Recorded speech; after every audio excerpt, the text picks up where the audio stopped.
land, but not from it. I look more like the original owners of this land than those who rule it now.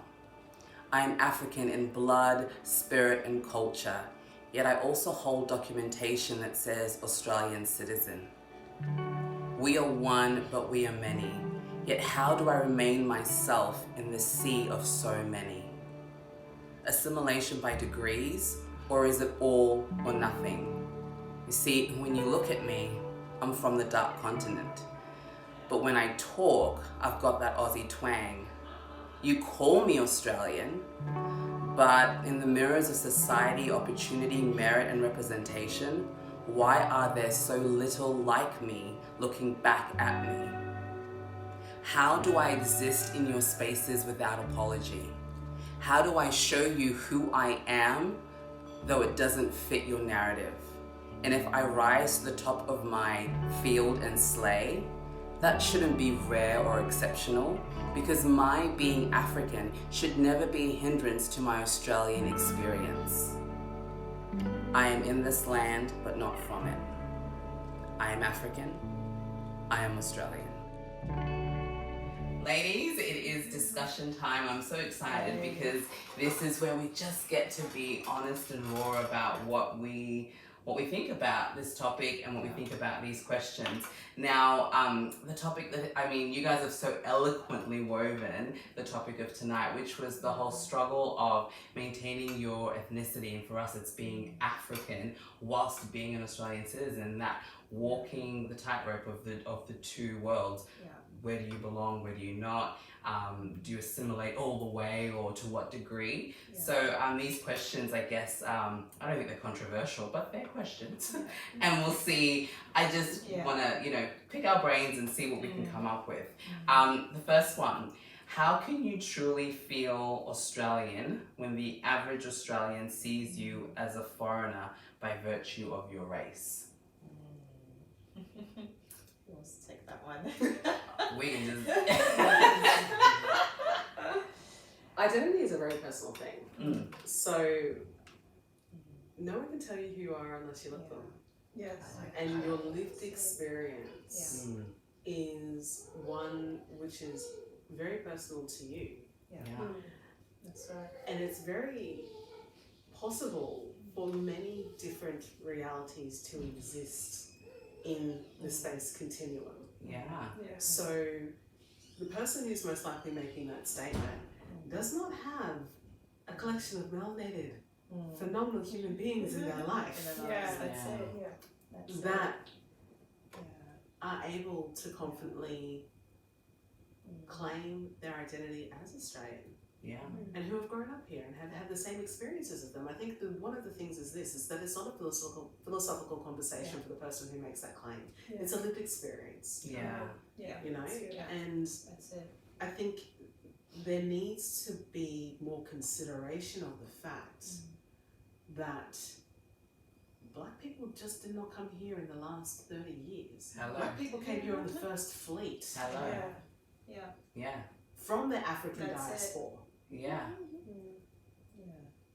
And more importantly to that, there is an indigenous population Hello. that have been here Hello. for tens of thousands of Since years. day dot. Hello, That's good. So let's get real about this. We're settlers too. We are. We just happen to have arrived at a later stage than the white settlement that took place in the late 1700s. That's very true. Absolutely. I'd like to just add on that anyway. And I do like this idea that we are all transient anyway. We're always passing through. Maybe we'll start here, maybe we'll end up overseas. I love that. I don't think you can claim just one territory necessarily. I think this idea as well that we're not of this world anyway, and so we're just, in a sense, what's that word? We are... We're visitors, maybe. We're visitors, we're passing through. Passing through. And I guess it is what, just as Rhoda said before, it is about our lived experiences. Someone that's lived here maybe 50, 70 years, still with that Italian accent, but still holds on to that Italian. Because so be it, because that's who or they identify with. But just as well, someone who's been here 3, 3 years, fresh off the boat, as I like to say. Yeah. They Yeah. can, you know, call out and say, yes, this is my land, this is where I identify, this is my home. Yeah. So we're just all passing through. It's true. No, I love that because it is that individual lived experience, right? It's not, as you said, no one can tell you what that is. I guess the idea of Australianism can box people in to march to that beat of what is it to be an Australian when really who is anyone to say that apart from the individual living it, right? That's right. That's right. Absolutely, I can answer that. It's perfect. But the answer is true. Yeah, that's good. Okay, so moving on. How do we hold on to our African identity? Because for some people, or again, if it's not African, just your cultural ethnic identity. Because for a lot of people, and I know for me, for my parents, it was this idea of you're here, so be black, but also be as Aussie or as white as you possibly can be, so you don't stand out, you don't cause any trouble. How do you hold that when, especially I think for me as a young person, being African, I didn't like that it was so exotic to people. It wasn't the fun exotic. Yeah, I didn't like that It word. was the... You're a fish. It was literally like the Kundakande, like spear, and although those are beautiful parts of our heritage and history and whatnot, I was like, it's so narrow, and I didn't like that it was the butt of the joke exotic. And so it was a struggle of like, I know I'm African, but I'm just not, I'm not proud of it because of the way that it's received. And so I guess, I think this is where this question is coming from. How do you find ways to hold, and maybe hold on to it seems like it's something that's slipping away. How do you embody it? How do you just let it, coexist as well with the fact that you're an Australian citizen now? I think for me, in answering that, I love when you're saying, you know, like holding on. It's like, but you don't want to hold on to something that you think is slipping away because I don't believe that it's slipping away because again, with anything I say, it's in me. Absolutely. You know, it's in me. It's who I am. So whether you want to call it my Africanism or my, you know, my culture, it's embedded in me. So the decisions that I make, the things that I do actually comes from those roots that are found, you know, they're there. So I don't need to try and be something or be someone that I'm not. You know, so I don't want to lose. At the same time, this actually might even go back to the first question that you did ask. You know, not that I want to go back to that. You know, I've never. When we first moved here, going back to my own experience, when we first moved here, it was like, yeah, I'm African. And it's interesting now, actually, when I think about it, I go, I'm Australian. You know? And it's interesting when you've been somewhere long enough, you're like, I've lived here. I know the culture. Like, this is home. When you're calling it home, when you know that your heart is attached, like, this is home. So at the same time, though, it's interesting that when I'm now calling this home, there's also those roots of I'm African as well. So the two coincide. So I don't see letting go of one so that I can grab hold of the other. It's like it's this and it's that and it's together. It's not either or. It's all together. It's all together. So for me, that's how I that's how I see that. That's great. Through that. And my extension to that, I think it's also. My personal experience has been consciously making a decision to learn more about my family's history and lineage and heritage, and that was a journey that I started on more intentionally in my 20s. That was accelerated once I had my children. Because I think it's important to counter the narrative about being the exotic butt of the joke. You need to know who you are, where you came from. You need to know about the brilliance and the excellence that has existed in your lineage. And you need to be confident and strong in that. And be very aware that there have been civilizations greater than the ones that have existed in the last 5,000 years that existed on the continent of Africa. And the birthplace of maths, the birthplace of science, the birthplace of the majority of the monolithic religions that have taken place that we celebrate today. Let's talk about that. And until we get real about telling the entire narrative about a history, that's good. that is more than the narrative of when we decide to talk about Africa in a positive way, let's just talk about the flora and the fauna. Which is referenced when you look at Disney. Seriously, look at Disney. Animals. We're represented by animals. We are the Lion King. As much as I love Simba, you know what I mean? So I think, it's not. It really isn't. There are beauties and complexities, and I just look at what has taken place with regards to media, and look at Netflix and the direction that it's gone in. You know, with regards to actually letting people, giving a platform for the narrative about a culture to be owned by the people that are from the culture. You start to see a more well-rounded idea of the humanity, rather than viewing a culture as an objective philosophy through the eye of a conqueror that's there to take the resources. Absolutely. And the only way that you're going to justify systematically downgrading the people is by basically telling the narrative that they're subhuman. Absolutely. And so to say and telling them their own stories. That's right. That's I right. mean, retelling it. Retelling. That's it. To fit retelling. their own, well, this is not possible. All these royalties in Africa, no, that's not possible. Right. Civilization only became... It began when it was... When the white man came, when the ships came. And, you know, and then the whole entire story, oh, wow, they had all these natural resources there. Why didn't they use them? Don't even get me started going down. I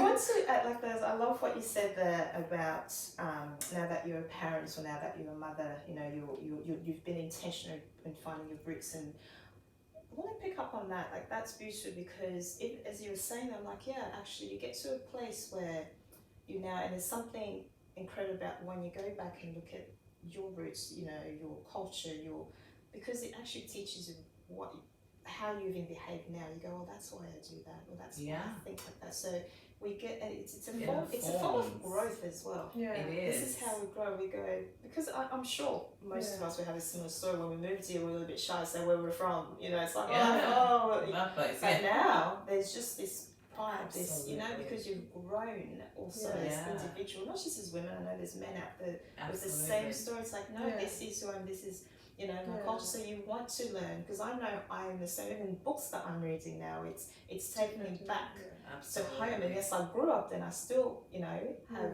you know, memories and all of that. But now I go, oh, that's what that was. That's what, and it because who you are now, you never forget your history. You never forget your past, and you know, because it does. It informs you. Informs you, but it allows you to move and grow into, you know, who you're becoming in the future and so forth. I was even going to say, even this idea that, okay, I've got children now, they will be asking me, where am I from now? Because you've got such a mixture now. This blended family now. They're just going to want to know, okay, well, tell me the story. But like we said, we can't allow others to write our narratives for us. You want to be that parent to raise your children, okay? Yes, I guess we embrace both. And teach them, because they now are their own unique selves. They've taken both again. That's it. Now they're going to start their own journey and their own stories, I guess. Exactly, because I think even just this idea of, and I think you touched on it, Marie, there is not a sense of I have to leave one, or one gets a quarter and then it's 3/4 Australian, a quarter African. You can't do that. It's I think it's a shame. It's almost like you're spitting on the face of your humanity as a whole, and the spirituality that comes with that, because there is spirituality that is connected to where we come from in terms of our roots, and also where we go. When you spoke about we're transient, we go everywhere. There is, I know when my little brother did his first world trip, he was like, man, it was the first time he the place that he found where he's like, these are my people, this is where I want to be, was in Tanzania. And he was just like, there was just something so magical about the way that little village that he went to lived, and the way that they saw life. He was like, like he couldn't even put it to words, but he's like, there's a spirituality there that was so in sync with my story thus far. And I think we sell ourselves short when we go to be Australian. Well, you know, you need to speak, like, why are they speaking their language? Why are they still eating their food? What has that got to do with being you and your Australian experience? Your brother touched on it. He can't put into words because it's an experience. It's an experience. He lives it. That's why we live here. And like I said at the start, now like I'm Australian because I don't need to say I live here. My experiences are here, and I still have experiences from back home. Absolutely. And always will, and it's in me, and it will remain. But experiencing it, I love that. It's a beautiful thing. That's really, and I think it's also being in a position to understand your narrative, not just on a psychological level, but at a genealogical level as well. And to be in a position to confidently claim that, because if you aren't able to do that, you won't be able to contribute where you're at.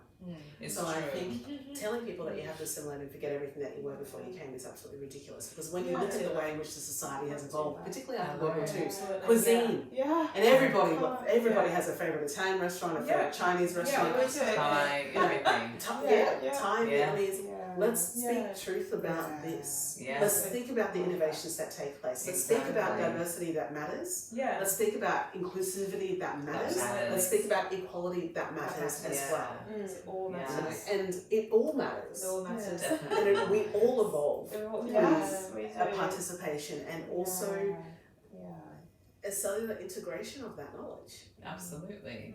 It's so much deeper. Now, I want this to kind of be like, it's an exercise, we'll see how it works.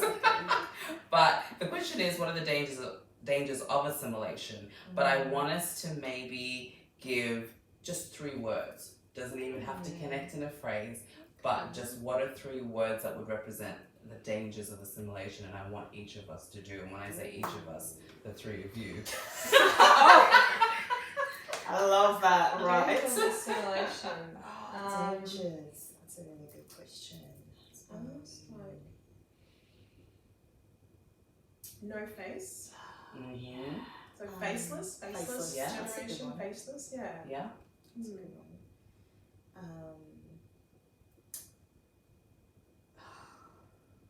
You have to come back to me. I just fear. The first thing that came to mind for me was erasure.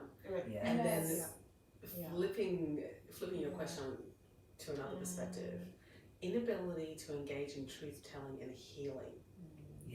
This country needs that. I think almost the words I get is the word I get. I don't know if it's a word, but what I see, it's almost hidden. It's like, you know, when you go, let's tuck that under the rug, sweep that under. Sweep that, that's it. Sweep it under, but that, I think that's dangerous, and I feel like that's what we do. It's like, and I think, in fact, even with all what we've said, like the faceless, the erasure, fear, erasure, it's like it never existed. It's almost like be done away with that. It's shameful. I'm thinking So the word standard. Shameful and standard. Like that there's a standard and you must assimilate to that. Anything less falls short of. Conforming and even conforming is probably a big one. That's a really good question. It's dangerous, isn't it? It can very dangerous. I know for me it's so dangerous. I mean, I remember as a what was it? Not a 4-year-old, but as like a 9-year-old, and I became obsessed with the gap between the thighs, and I was like, and I would never. This is something that's darling has never existed. To be clear, I literally looked at they would have models with the stocking models, and I would look at all the different leg shapes, and they'd be like, but my leg shape is not there. There is something wrong with my leg shape, and I kid you not, I was in my early 20s when it dawned on me. Of course, it's not there because that's only one type of leg shape that they're showing you. There is a plethora. There is a world out there, and but but that's the day, and I would do things to try and, or I would wear things to kind of be like, well, from here to here it looks the same. So I won't show you any higher because I want to fit in. So I mean, I know that's almost like it's not silly, but it was real for me at that It's time. real for many out there.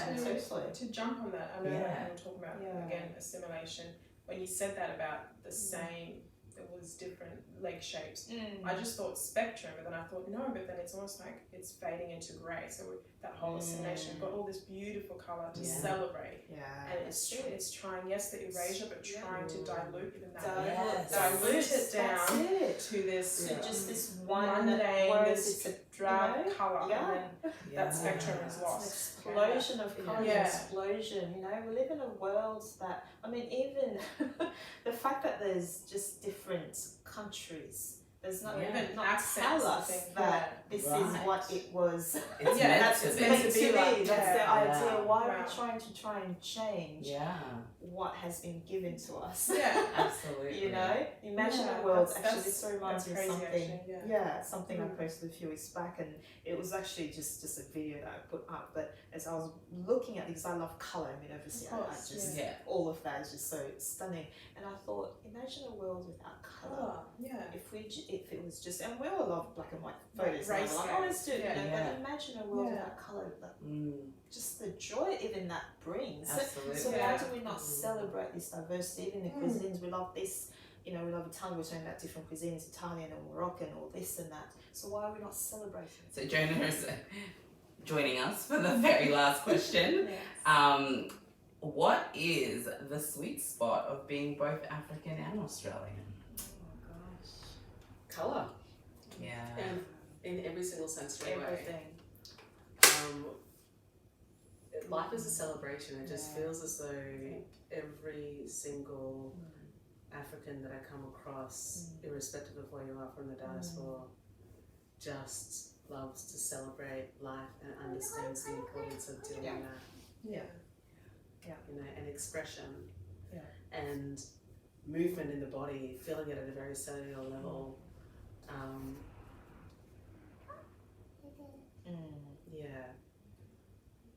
think just the merging of the two. That's the sweet spot. The fact that you've got your, I guess, where you come from, and where you are now.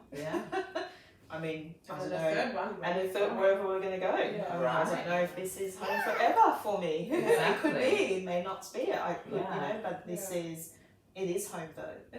And like I said at the one of the points I said, you know, home is where your heart is, and you know, my heart is here. My heart is Africa. I'm dying to go back home and visit again.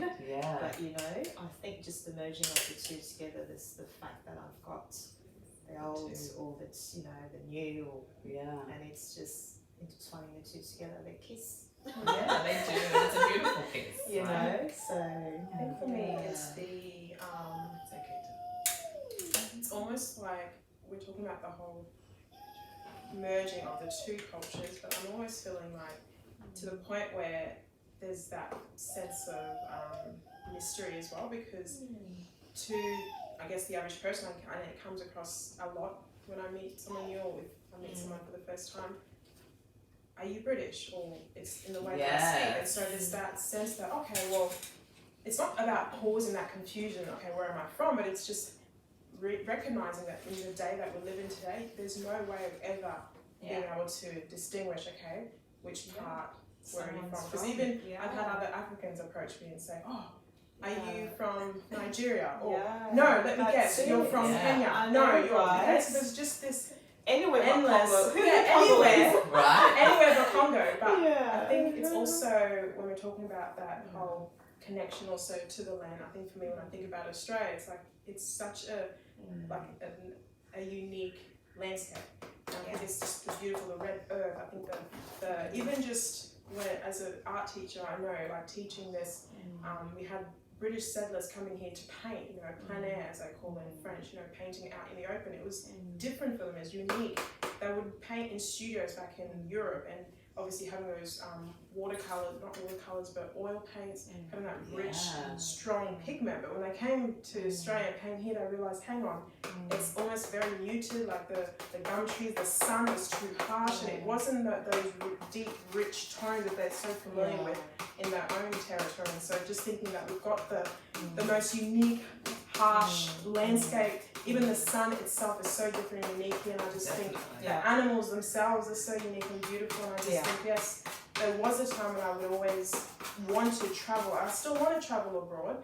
There's obviously a whole big bucket list where I would like to go, but I'm now thinking, no, I'm going to start here. There's just so much that I want to still see here at home. Incredible. And this is home. I just think the beaches, I just think there's just so much, and even just the indigenous cultures and just learning from them, and just how they have that real connection to the land and their ancestors. And so I think for me it's just it's just beautiful. I just want to add to that. Going to just want to add, I think for me personally, an extra one as you're talking, I'm like, actually it's also the fact that it's here in this land where I've actually discovered, if I can call it discovered, although it's always been in me, my passion. Not just in fashion and in styling, but it's like, well, this is where, with what I already had, what I naturally had from my culture, from my all of that, and now it's like, well, look at that, this is where the lands where I've gone, this is what I'm running with. I want to help. That's it. So that's the sweet spot. Together as well. I was thinking also when you were speaking just before, a very unique experience of being in a situation where you can come to a country where you get to experience such a multitude of different cultures and make intimate, life-changing relationships with people that come from multiple different corners of the globe, and be in a position where you're raised with these people and go into their homes and eat their food and learn their language and learn ultimately that everyone wants the same things, we just have a different way of doing life, and you grow and evolve as a person because of that experience, and you're able to take the best out of a culture that you were raised in and celebrate those aspects, and to an extent leave the bits that no longer resonate with you behind, and also embrace other aspects of other cultures that you're able to come in contact with and take them on board and choose to integrate them into the new reality that you're creating for yourself and the family that you have moving forward. Absolutely love that. I love it. Ladies, I know, I'm like, this has been amazing, and we could go on and on. Thank you so much for this. This has been amazing. It has been so enriching. It's, when it's something that you didn't know you needed it so much. This experience has been that. It's like, I didn't know I needed this so much. And you're all just genius and brilliant in your own right. And I love that there's going to be people out there, women, men, young and old, watching that and resonating and going, you know what, we can be ordinary people, but our experiences are extraordinary. Our stories, our passions, our lesson, our giftings, that's the extraordinary part. Thank you for watching The Melanin Culture. We are building a community and a platform that celebrates and showcases ordinary people and the extraordinary stories, gifts, genius, insight and experiences that they have across the city and across this country at large. So if you or anyone that you know has a story or a gift or experience that they want to share and connect with others, then email us at themelaninculture@gmail.com. It's on the screen and it's in the bio. We would love to hear from you. So like, comment, share, and join the culture.